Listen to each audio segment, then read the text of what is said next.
오늘은 마태복음 강해 시리즈 제49번째 시간으로 마태의 고백록이라는 그런 제목으로 하나님의 말씀을 같이 나누겠습니다.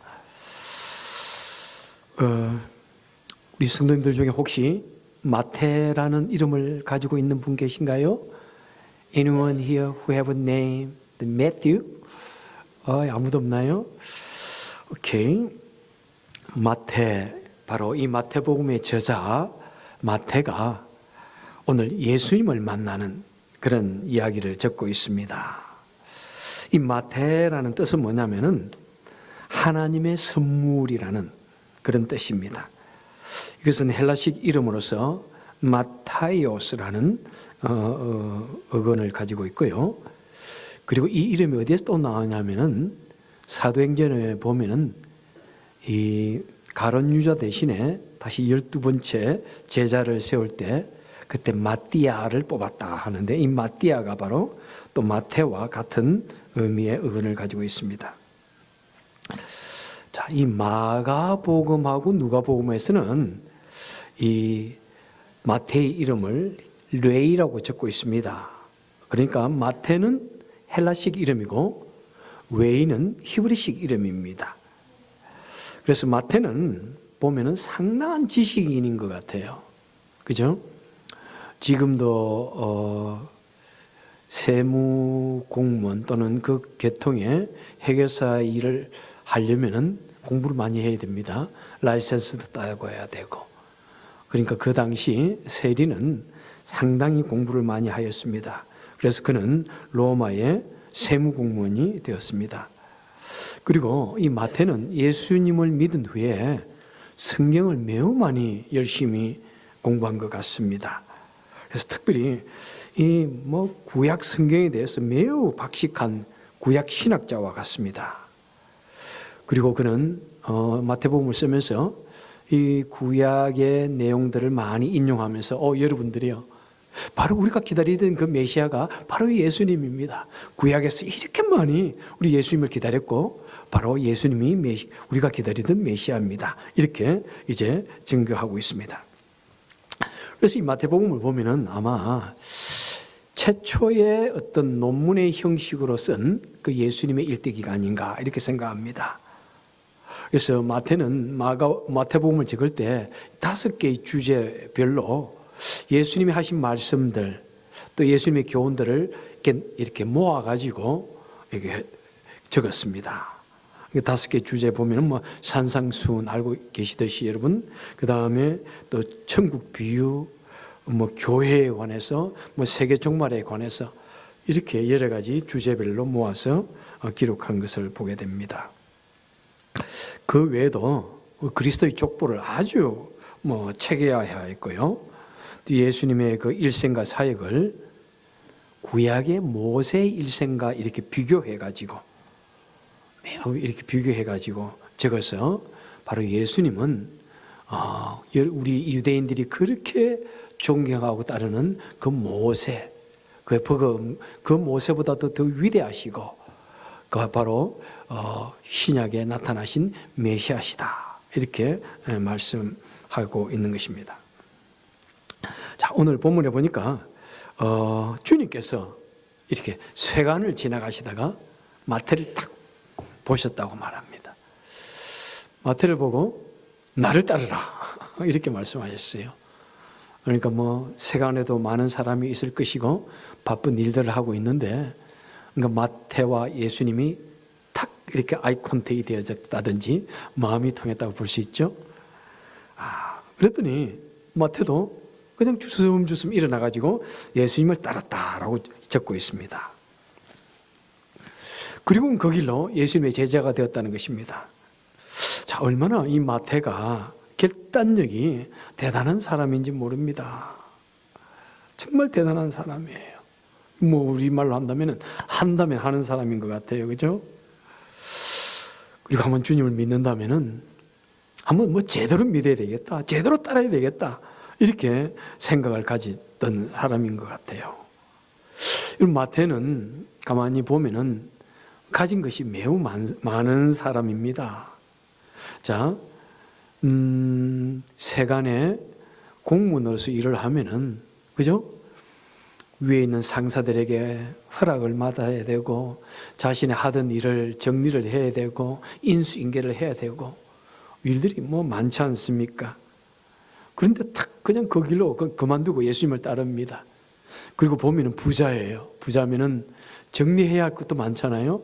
집안에 돌아와가지고 정리해야 할 것도 있고, 가족들과 언언도 해야 되고, 뭐 어떻게 해야 되는지, 내가 앞으로 이 집을 떠나면은 어떻게 해야 되는지 해야 할 일이 참 많은데, 그냥 그 길로 바로 예수님을 따르는 모습을 보여주고 있습니다.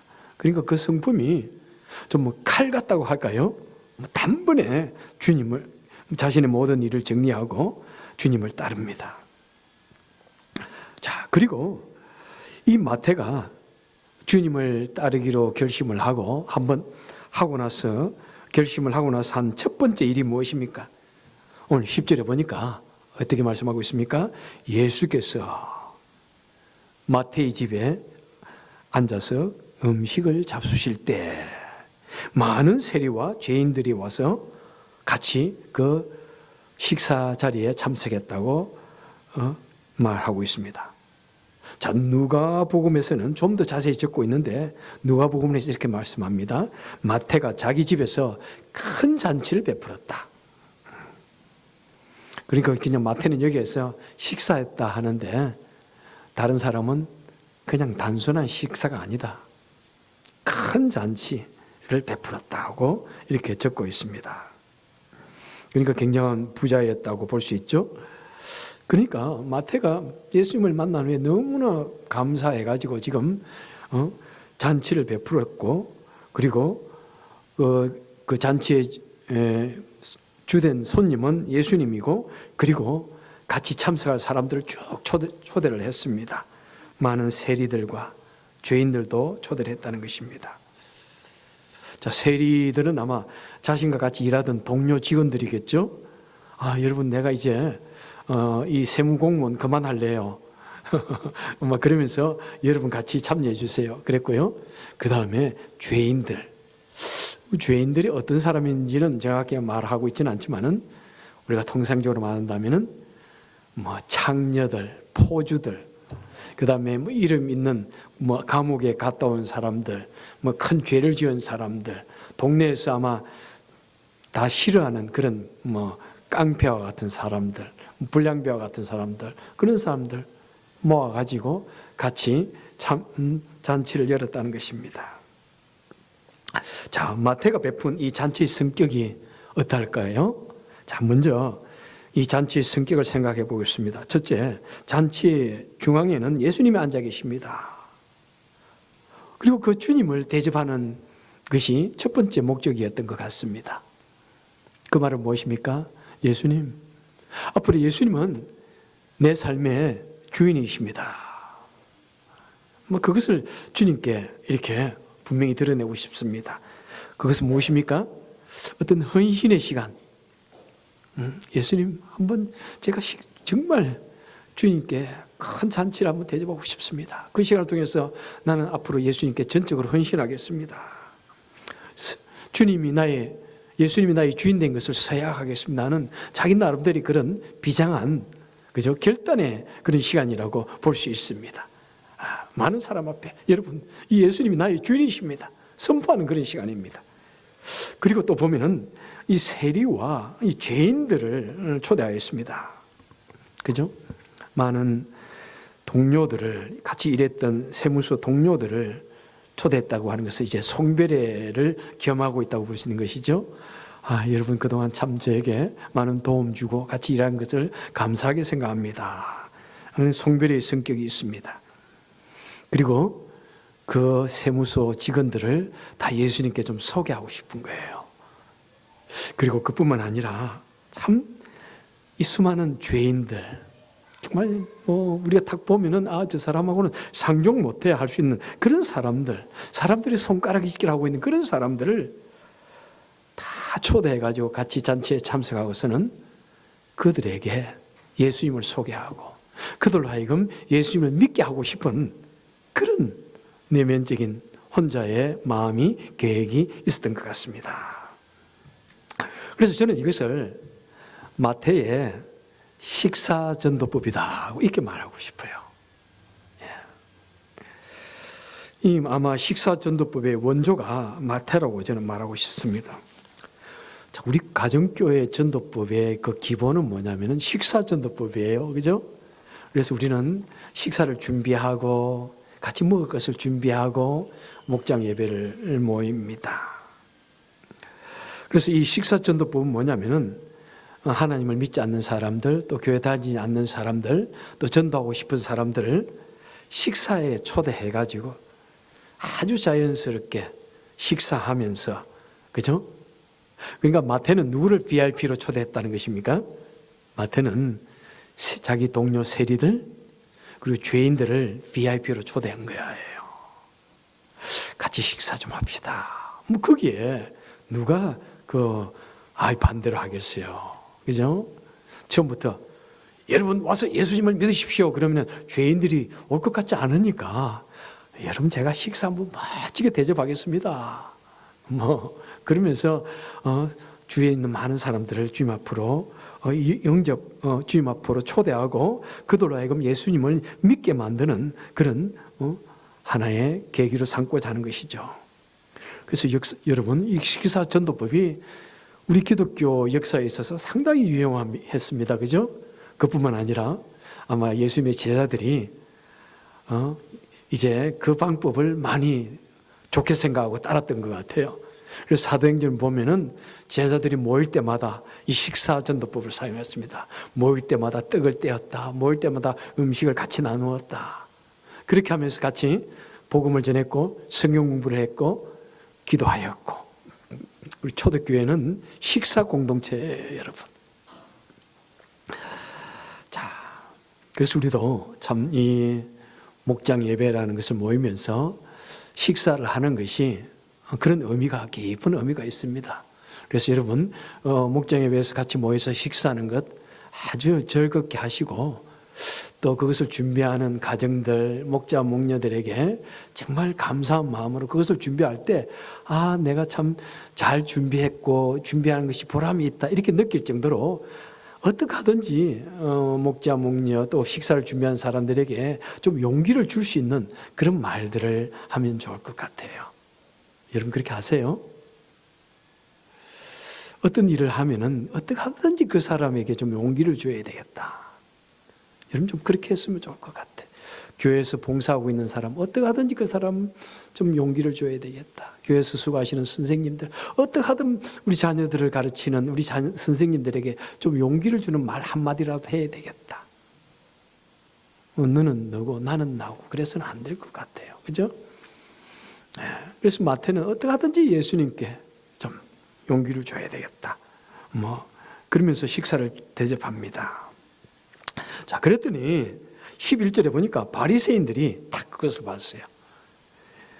바리새인들이 예수님이 죄인들과 함께 식사하는 것을 보고 탁 딴지를 겁니다. 그죠? 제자들에게 아주 따지며 분노합니다. 어떻게 너의 선생은 저 죄인들과 함께 식사를 하느냐 이렇게 따집니다. 유대인들에게 있어서 누구랑 식사하느냐 이것은 매우 큰 이슈였습니다. 유대인들이 이방인과 더불어서 식사하거나 죄인들과 더불어서 식사하는 것은 자신들의 의식법에 어긋납니다. 그래서 그것을 부정한 행위로 간주하고 정죄했습니다. 우리 거룩한 사람들은 죄인들과 더불어 같이 교제도 하지 말고 같이 있지도 말고 이야기도 해서도 안 되고 식사를 같이 해서도 안 된다. 막 그것에 머리에 꽉 박혀있던 그 율법에 박혀있던 그 바리새인들이 바로 예수님이 죄인들과 더불어 식사한다고 정죄하고 트집을 잡았습니다. 모든 바리새인들 다 그러진 않았지만은 그 중에 니고데모는 예수님께 찾아와서 보고 말씀을 듣기를 원했지만은 그런데 이 바리새인들은 단 한 번도 예수님을 초대해가지고 말씀을 듣기를 원했거나 식사 대접한 적이 없습니다. 자신들은 식사 대접하지 한번 하지 않았으면서도 예수님이 타인과 식사 대접 더불어서 식사하는 것을 보고 탁 마음이 그냥 걸린 거예요. 그냥 그것이 미워졌습니다. 심술이 났습니다. 그래서 지금 어떠하든지 터집을 잡으려고, 무엇을 하든지 터집을 잡으려고, 그리고 이래도 터집 저래도 터집을 잡고 싶은 거예요. 여러분, 사람 터집을 잡기 위해서 생각을 하면 모든 것을 터집을 잡을 수 있습니다. 그죠? 터집을 잡기 시작하는 거예요. 그런데 사실은 누구랑 식사하는 이런 문제가 유대인뿐만 아니라 지금까지도 우리 이 시대에도 좀 그런 것이 좀 있어요. 그죠? 누가 식사했대. 그게 큰 이슈가 되어지기도 해요. 그죠? 근데 가만히 앉아서 앞에서 얘기하는 분이, 지난주에 누가 식사를 했대. 그러면은 탁 마음이, 나도 모르게 기분이 나빠져요. 아니, 나를 두고 자기들끼리만 식사해? 그리고는 그 식사, 그거 좋지 않게 볼 수도 있고요. 마음이 상할 수 있어요.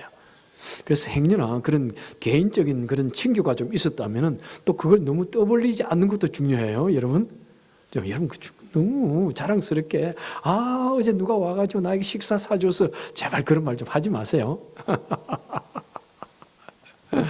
기분 나빠요. 저도, 이 동네는 오는 친구들이 잘했지만, 그래도 제가 이전에 있던 동네는 조금 교회가 커가지고, 목사님들이 계십니다. 그러면은 어떤 목사가 그래요. 지난주에 어떤 목사님이 와가지고 나랑 식사했어. 근데 나를 부르지 않았어. 그럼 기분 탁 나빠요. 그래. 나를 빼놓고. 그럼 그렇게 말하는 사람은 뭐예요? 나는 이렇게 누구랑 식사했어. 이걸 자랑하고 싶은 마음이 있는데, 그게 참여하지 못한 사람은 상처를 받을 수 있다. 그것도 한번 생각하고 조심하는 것은 좋을 것 같아요. 자, 그래서 이제 예수님께서 막 그렇게 자신을 공격하는 소리를 듣고는 12절에 보니까 예수님께서 바리새인의 그 공격적인 분노 질문에 대답해 주십니다. 무엇이라고 말씀하십니까? 건강한 자들에게는 의사가 쓸데없고 병든 자들에게는 의사가 쓸데있느니라. 그러면서 나는 의인을 부르러 온 것이 아니라 죄인을 부르러 왔다. 이렇게 말씀하십니다. 여러분, 이것이 우리 기독교의 본질인 거예요. 그죠? 이것이 우리 기독교의 본질이에요. 이 짧은 내용, 짧은 대화 속에는 우리 기독교의 본질이 숨어 있고, 마태가 사람들에게 정말 그 많은 사람들 앞에서 일어나가지고 한번 그냥 설교하고 싶은, 복음을 전하고 싶은 그 내용들을, 그것을 통해서 간접적으로 지금 복음을 전하고 있는 것입니다. 자신의 믿음을 고백하고 있는 것입니다. 자신의 과거를 고백하면서 새롭게 사람들 앞에서 지금 선포하는, 새롭게 되어진 자신의 모습을 지금 선포하고 있는 사건인 것입니다. 그래서 저는 이 모습을 마태의 고백록이라고 이렇게 붙이고 싶습니다. 자, 먼저 마태는 자신이 죄인인 것을 고백합니다. 그 당시 세리는 여러분 어떤 사람입니까? 지금도 세리가 나쁘게 말을 하는 사람들이 있나요? 그런데 그 당시 세리는 어떤 사람이냐면은 로마를 위해서, 로마 정부를 위해서 유대인들로부터 세금을 징수해가지고 로마 정부에 갖다가 바치는 사람입니다. 당시에 그런 세금 제도는 현대처럼 그렇게 과학적이거나 또 본인이 직접 보고하는 것이 아닙니다. 세무직원이 막 돌아다니면서 집에 찾아가고, 그 다음에 사업장에 찾아가고, 막 그렇게 무조건 보고 세금을 그냥 강제적으로 매기고 그 다음 징수했습니다. 심지어는 길에 앉아가지고 지나가다가 지나가는 사람도 불러가지고 그냥 매기는 거예요. 보따리 들고 가면 보따리 풀어보라고 불신 검문해가지고 그 장사한 것을 자기 나름대로 매깁니다. 막 어떤 때는 여러분 그것이 쉽게 세금을 갖다가 50불 내시오 그런다고 해서 그게 쉽게 되겠습니까? 그러면 아니에요, 나 이렇게 안 돼요. 그러면은 서로 얼마나 옥신각신하면서 싸웠겠어요. 그러니까 막 강제적으로 하는 거예요. 그리고 좀 미운 사람은 더 많이 책정하고 더 많이 징수했습니다. 특별히 그 지역은 예루살렘으로 오는 모든 길목에 앉아가지고 그 모든 장사치들의 그 짐을 풀어가지고 그것을 계산했던 것입니다. 그러니까 이 사람들이 가다가 세리를 만나면은 깜짝 놀라는 거죠. 그 다음 심지어는 물고기 잡는 어부들에게 가가지고 몇 마리 잡았는지 계산해가지고 세금을 먹이고, 농사 짓는 사람의 집에 가가지고 밭에 가가지고 나락수를 세고 과일수를 세어가지고 징수를 합니다. 심지어는 현장에서 징수하고, 심지어는 굶주림에 지쳐있는 사람들, 그죠? 정말 흉작으로 인해서 아무런 정말 자신도 먹을 것이 없는 그 집에 가서 강제적으로 징수했습니다.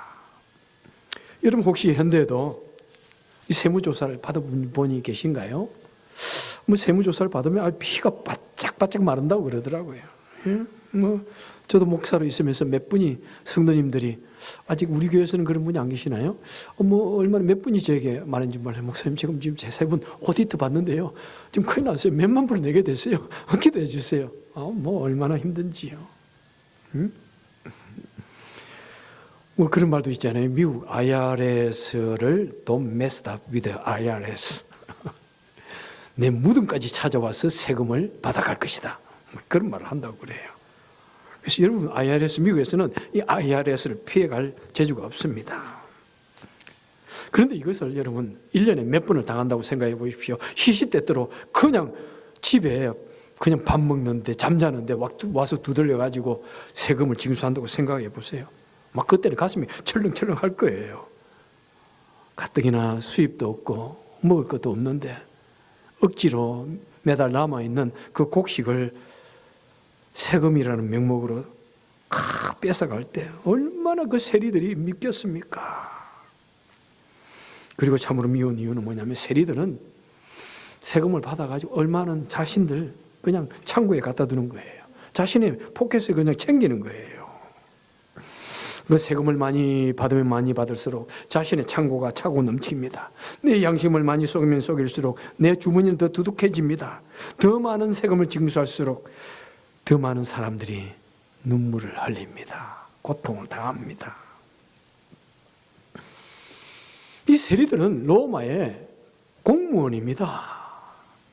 그래서 그들은 로마의 정부를 등에 업고 무소불위의 그 권세를 지금 휘두르는 것입니다.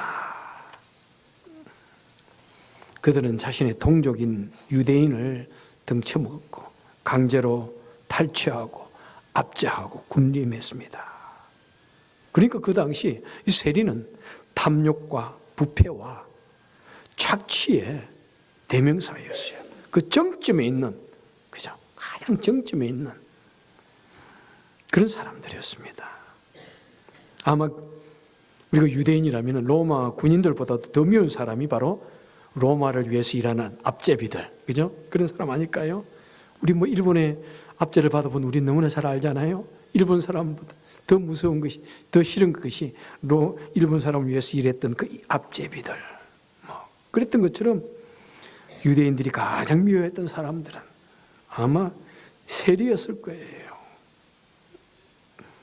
그래서 이 세리는 유대의 종교 재판에 증인이 될 수 없어요. 증인으로 참석할 수 없어요. 그리고 유대의 그 예배에 또 참석할 수도 없었습니다. 그러니까 지금 마태는 지금 바로 그 점을 이야기하고 있는 것이에요. 여러분들이요, 나는 세리였습니다. 나는 세리였습니다. 나는 그렇게 죄인입니다. 난 철저히 죄인입니다. 뼛속부터 죄인입니다. 몰림체한 죄인입니다. 나는 용서받을 수 없는 죄인입니다. 라고 지금 사람들 앞에서 고백을 하고 있는 것입니다. 그리고는 무엇입니까?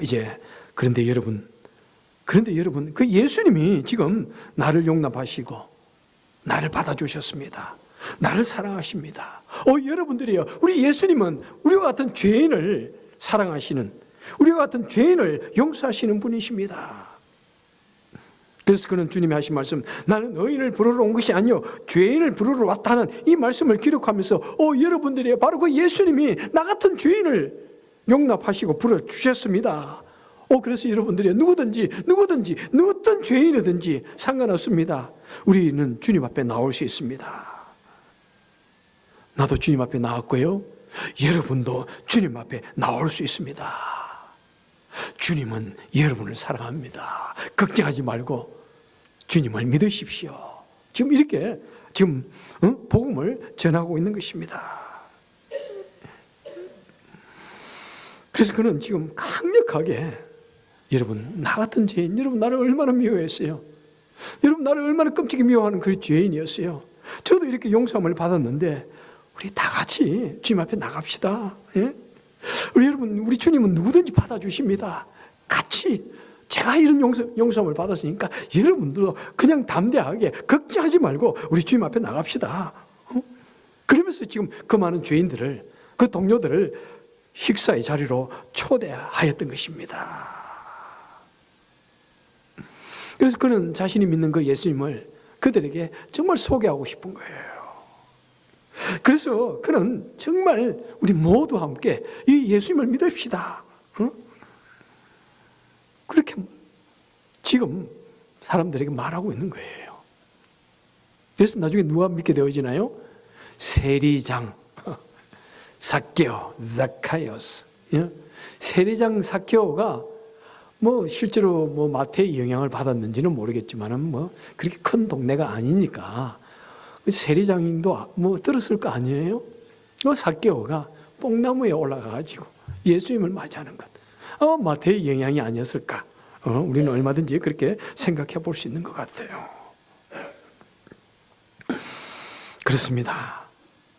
여러분, 정말 얼마나 이것이 놀라운 사건인지요.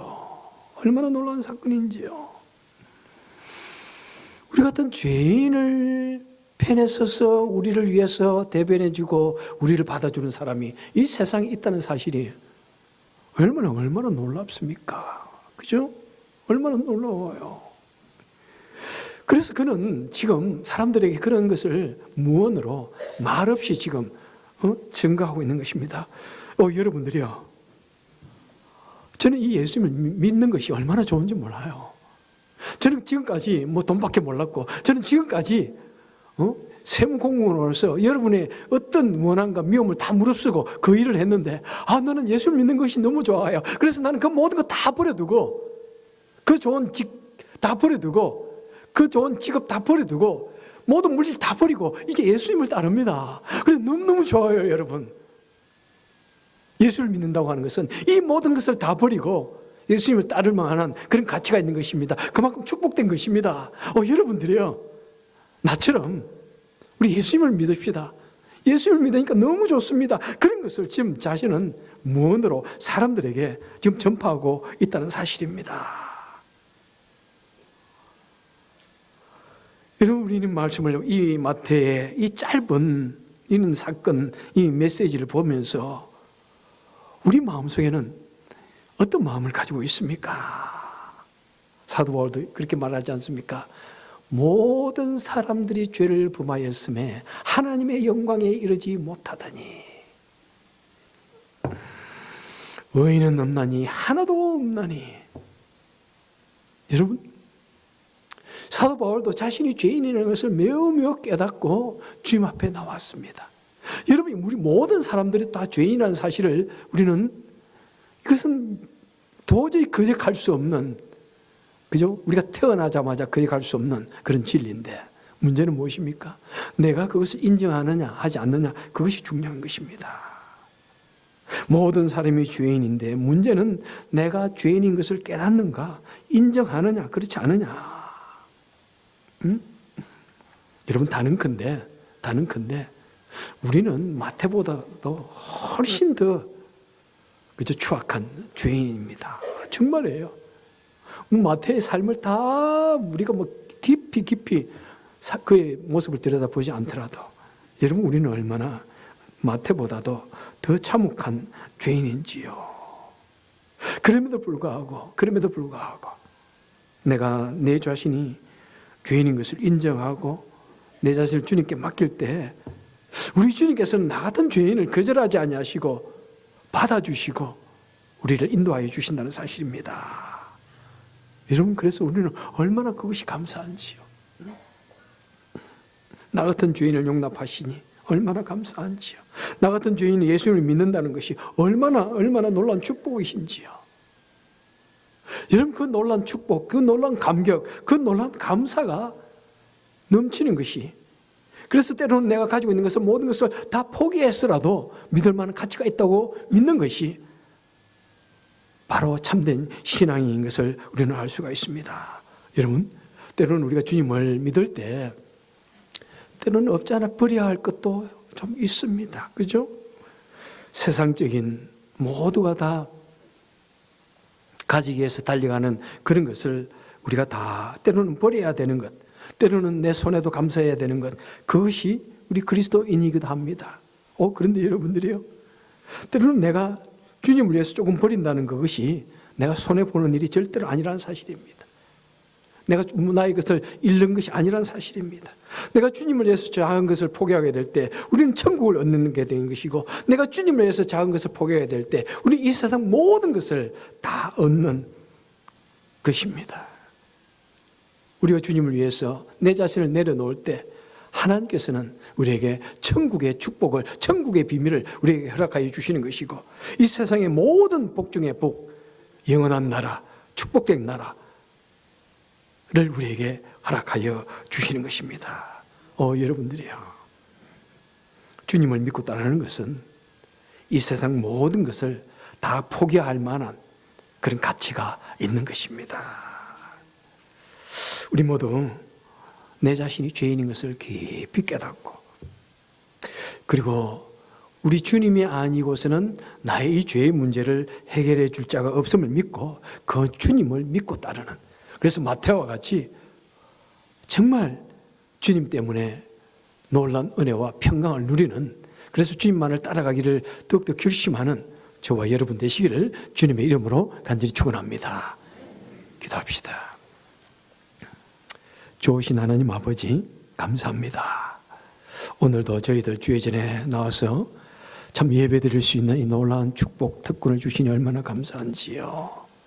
하나님, 나를 위하여 십자가에 달려 돌아가신 그 주님, 마태는 그 모든 것을 다 포기하고 주님을 따르는데, 하나님, 아직도 우리가 포기하지 못하고 아까워서 또는 괴로워서 벌벌 떠는 것이 있는지요. 우리는 좀 더 내 속에 있는 그런 주님이 원하지 않는 것 하나씩 버리면서 더욱더 놀라운 은혜와 더욱더 놀라운 주님의 축복 속에 들어갈 수 있는 우리가 될 수 있도록 주여 도와주옵소서. 축복하여 주옵소서. 우리가 주님을 위해서 버리면 버릴수록 더 놀라운 은혜와 축복을 경험하는 우리가 되게 하여 주옵소서. 예수님 이름으로 간절히 기도합나이다. 아멘.